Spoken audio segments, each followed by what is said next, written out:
Welcome to the RTO Superhero Podcast with me, Angela Connell-Richards, where we'll explore the complexities of compliance and how to ensure business success within your RTO. This podcast is for anyone within the training industry who wants to learn from my experience as an RTO consultant, RTO manager, trainer and assessor, and entrepreneur, as well as the experience of other experts in this field. Listen in and let us help you become the RTO superhero you want to be.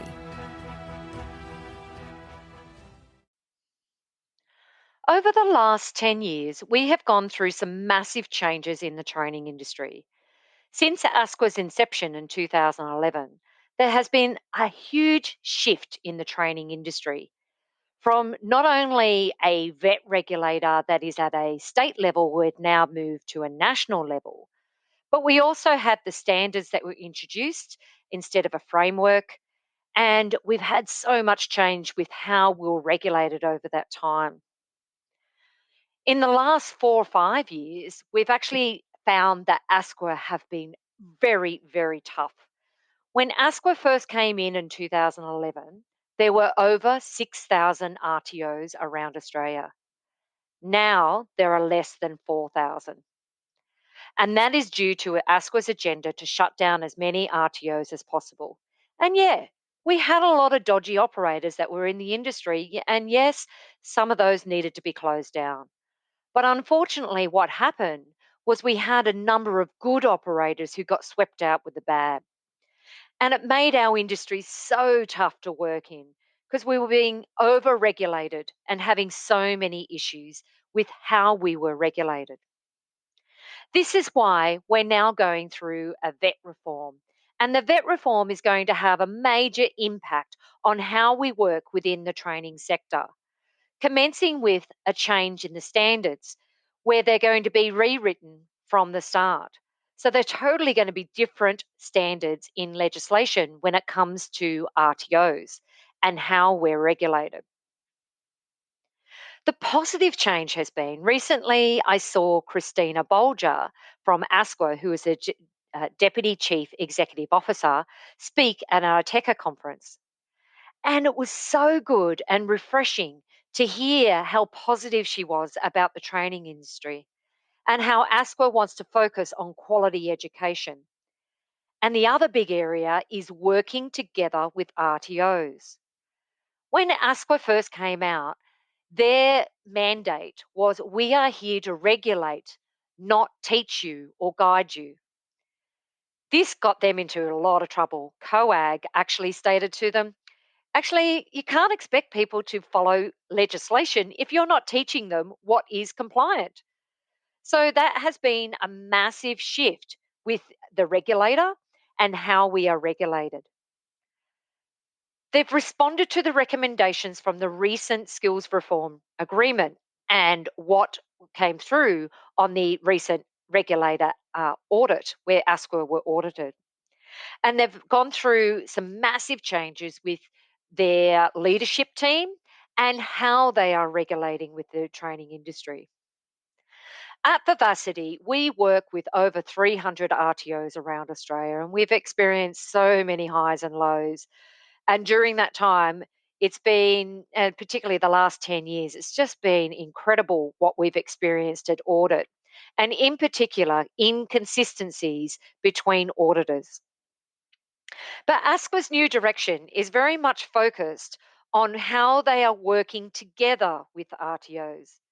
Even their logo has gone through a change. If you have a look at the new ASQA logo, you'll note that the Q is now a symbol of 3 dashes. The first, which is a open bracket, means consistency. The closed bracket means collaboration, so collaborating with RTOs. And the little squiggle underneath is continuous improvement. And that's what their focus is. Seeing that and hearing about how the whole culture is changing and how they really want to look at that consistency of how they're working and we are working against the legislation, how we are collaborating with the vet regulator instead of combating them. And something I have believed in for a very, very long time is a culture of compliance and continuous improvement throughout your organization. This shift from compliance control to outcome focus is going to be a massive change to our industry, and developing a shared approach to how we are regulated moving forward into the future. ASQA's focus is transparency and within their role and their approach to regulation, consumer choice for their performance, and supporting students and employers. The other big thing that came out was supporting RTOs, looking at procedural fairness, minor deficiencies, looking at systems and on improvements. And this is where their focus is these areas. And the underlying culture of own self assurance as an RTO. What are you doing as an RTO to ensure that you're rectifying any non compliances and maintaining that continuous improvement approach throughout your organization? And the biggest part is taking action to address these areas. ASQA's focus is supporting that support that provides and builds confidence in the vet sector, how we can improve our whole uh, industry through how we're regulated, but also how we're communicating with industry and providing training that is outstanding and at a quality level. ASQA have released a new regulatory model, and it's how they are operating as a regulator. You can check out the model on the ASQA website, asqa.gov.au. ASQA has recognised that there needs to be work with the sector to share information with RTOs. And they've looked at this from an education based model on educating the RTOs on how to be compliant and how to improve their practices throughout their RTO. If you haven't heard yet, ASQA have been releasing a series on Spotlight On series, and the first one was on trainers and assessors, and there's another one coming out very soon, which is about online training. In 2020, over 90% of RTOs transition to online learning. And that brings problems in itself. We need to make sure that we have collected sufficient evidence to demonstrate that the students are actually competent. So, this Spotlight On series is going to be about how to manage your records and what you need to have in place and all of the evidence that you needed to collect.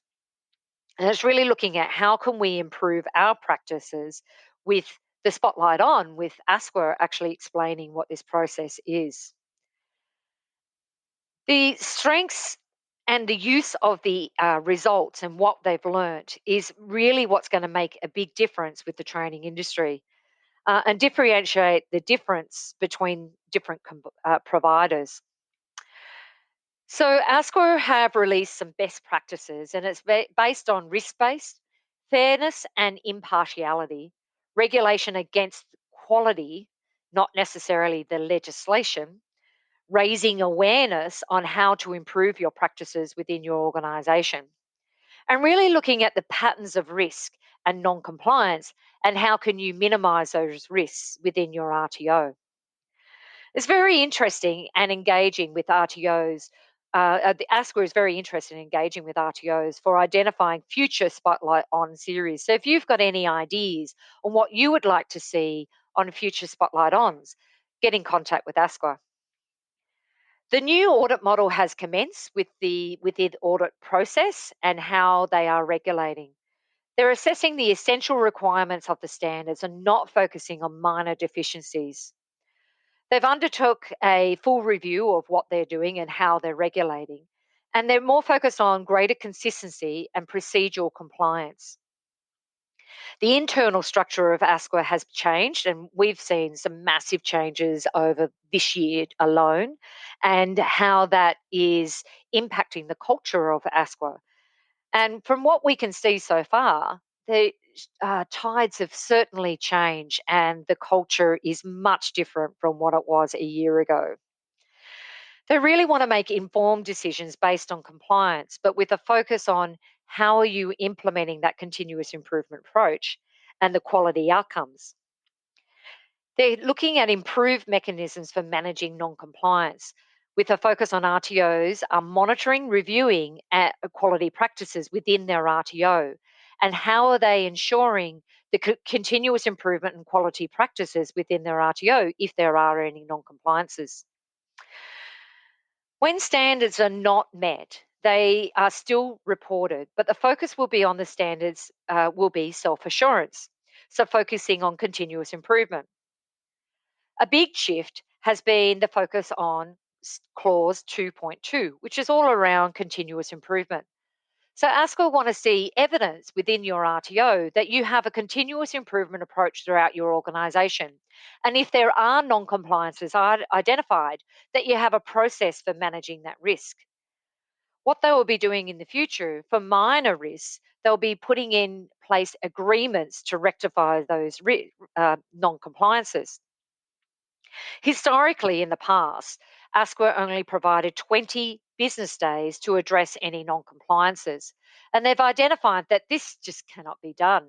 And what it is doing is it's forcing RTOs to provide any data, and it may not be quality, and they're not really improving their practices.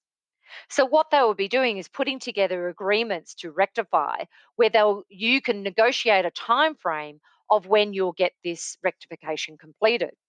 And it's not necessarily that you're going to be submitting that back to ASQA. It might be that they come back and do another audit later on down the track, or they just want to see evidence of those non-compliances rectified in future audits.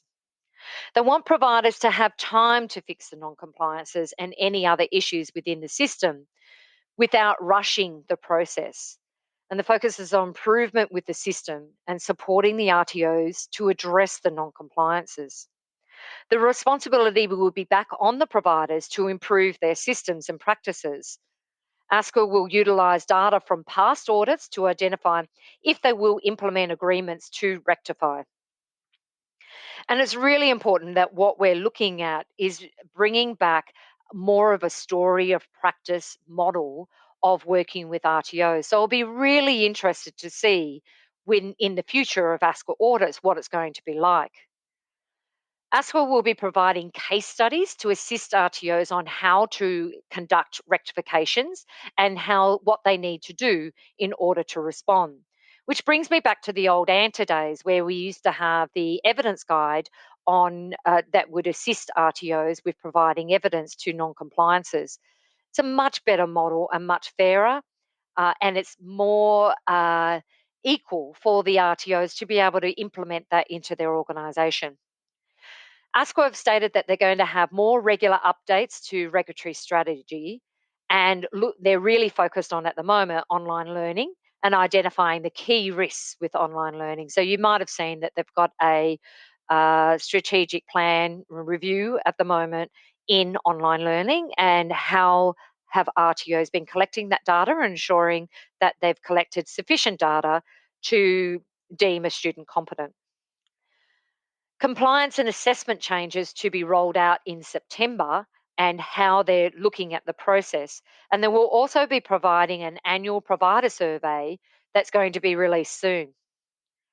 The future looks bright with benchmarking and looking at how ASQA can work with RTOs. I'm very excited. This is the best change that I've seen in the training industry for a very long time. With the vet reform, the standards changing, micro credentialing, and now ASQA with a focus on working together with RTOs. What a bright future we have. So exciting. And why is this happening now? Well, I don't know whether this would have all happened if COVID had it happen. I think actually things were fast tracked due to COVID and ASQA auditors not traveling around. But what I have really identified is this whole process, and like everyone within the RTO industry can breathe a sigh of relief. It's not like you can rest on your laurels and sit back and let compliance go out the window, because now more than ever, you need to be very aware of what the changes will be, in particular with the changes in standards for RTOs. In the roadmap for the vet reform, the standards are due to be released in August. We don't know a date as yet, but we know it's going to be in August. At Vivacity, we're going to be holding a focus group in Sydney. And that focus group will be looking at the draft standards, identifying what that impact could be on your RTO, what are the benefits, what are the detriments, and how will it affect you. And we'll be putting together a group report that will go back to ASQA. Not ASQA, it will go back to the government because ASQA don't have anything to do with the standards when it comes to writing them, but it will go back to the government and we'll be able to provide feedback on the standards. We as a community in the vet sector, we need to be able to give this feedback, and this opportunity is here. If you work in an RTO or within the training industry, make sure that you get involved with providing feedback on the new standards because these standards are going to have a huge impact on you and your organisation moving forward. And this is going to be our one opportunity to be able to give feedback on these current standards that are going to being rewritten. We need to really identify how can we ensure a quality continuous improvement approach throughout our organisation whilst working with the regulator. What are the practices that we need to put in place within our RTO to ensure that there is a process for that continuous improvement? And how are you going to improve any weaknesses within your organisation? To start with, you need to really identify what are the weaknesses so that you can strengthen them. Are you prepared to rewrite your policies, procedures, forms, and documentation? This is what's going to happen when the new standards come out is you'll be required to rewrite all of your policies, procedures, forms, and documents to address the new standards. Vivacity has already started the rewrite by looking at the audits that we're currently working in, and we're also identifying what are the continuous improvement practices that you could put into your RTO. This process is a very long process, rewriting policies and procedures. And if anybody has been through the process, they would know that it is a huge process. It can take 6 to 12 months to rewrite policies and procedures. These are good policies and procedures that are actually compliant with the new standards. If you'd like to know more about how Vivacity can help you, get in contact with Vivacity and you can go to our website, vivacity.com.au, or call 1300 729 455. We have a range of membership programs which include all of the documents, policies, and procedures to help you within your RTO. But what we do that is different is we also coach you within your RTO on the business side of running your RTO. So you can manage the balance between compliance and business success to grow your organization. Because let's face it, we're not here just for compliance, and we cannot survive on compliance alone. We need to have a continuous improvement approach throughout our organization, focused on quality education and how can you provide that quality education and systems and practices for a better quality education future. And that's what we're focused on at Vivacity is helping businesses in the training industry to grow and scale their business. And we use the Rockefeller habits for helping RTOs grow. And we have a weekly mastermind where we coach our clients and also guide them through the whole process. So that's it for today's podcast, where we covered what is going to change. There are so many changes that are happening. But the best part is the breath of fresh air with the change with ASQA. I am so excited. There are so many things that are going to change, but we need to stay on the pulse of this. Keep up to date and subscribe to the RTO Superhero podcast for future updates because the vet reform, micro credentialing, and ASQA will be hot topics for the rest of this year. Thanks for listening. I'll catch you again soon. Thank you for joining us at the RTO Superhero podcast with me, Angela Connell-Richards. Please take a moment to rate and review the podcast on your preferred podcast app. Each rating and review helps me fulfill my goal of helping training organisations around Australia to learn and grow in compliance and business success.